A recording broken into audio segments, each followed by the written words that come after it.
Welcome, dear friends, to CARMEL Radiant Sunday Gospel Reflections. In today's Gospel, from Matthew chapter 10, verses 32 to 42, Jesus says, "Whoever loves father, mother, son, or daughter more than me is not worthy of me." It looks, at the first instance, a very harsh saying. When I think about my father, who was very loving, caring, and guiding, inspiring, and hardworking man, I cannot think of not loving him.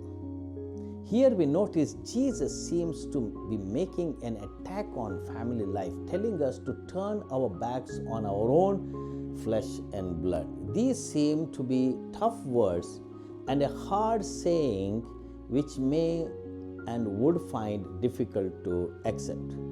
No matter what the gospel may say, for a large number of people, their family comes first before everything else. Yet we need to remember that Jesus himself belonged to a people which has a strong sense of family as any culture anywhere. Others might find Jesus' words disturbing for other reasons. They feel that there is already too much of a breakdown in family life, both in the West and in other parts of the world.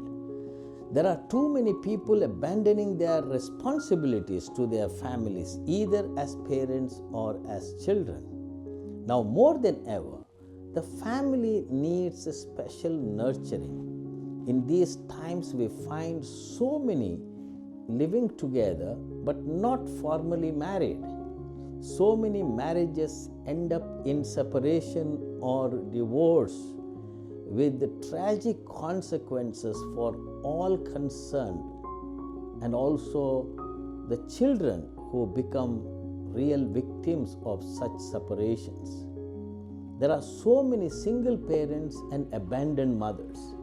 These problems in turn create serious social problems on a wide scale and have become a major concern of many governments. Having said this, however, with a more careful reading, we can see that Jesus is in fact touching on the roots of these very problems. The opening words of today's gospel may be understood in two interlocking ways. Now let us analyze this passage, especially the first words of Jesus. Jesus is saying that no individual, no group of people can so live their lives as to put their own interests absolutely above those of others. We might say, my country, right or wrong, my race or my religion, right or wrong, or my family, right or wrong. The wants of any person or any group of people, for example a family, cannot be met by trampling on or denying the basic rights and needs of others. If people in my family were to act in such a way, I would in conscience have to separate myself from such behavior, and I would do this precisely because I love my family. I simply cannot join them in behavior which I know to be unjust and evil and self-centered. I could not condone immoral practices, that is, becoming rich by fraud or criminal practices, or on the part of one or both the parents. How does the family view society? We speak of the family as the nucleus of any society, and rightly so. But the family cannot be an end in itself, as seems to happen not infrequently. Many families seem to see society as there to provide them with whatever they want to have. So this is a kind of selfish approach to the society. In our day, we may distinguish between political refugees and economic migrants. Some flee their country because they are likely to suffer harassment and persecution because of the political views. Others flee from poverty to a place where they can hope to find some economic security. We can sympathize with all these people. Whatever the reason, there is something wrong where there is no loyalty, no commitment, whatever, no sense of making any contribution to the well-being of the society where they live, be their birthplace or some other place overseas. Jesus' words are very relevant in such a situation. The second meaning of Jesus' words follow logically from this. In the view of Jesus, and it is a theme running right through the New Testament, those who identify with him and become his followers belong to a new family.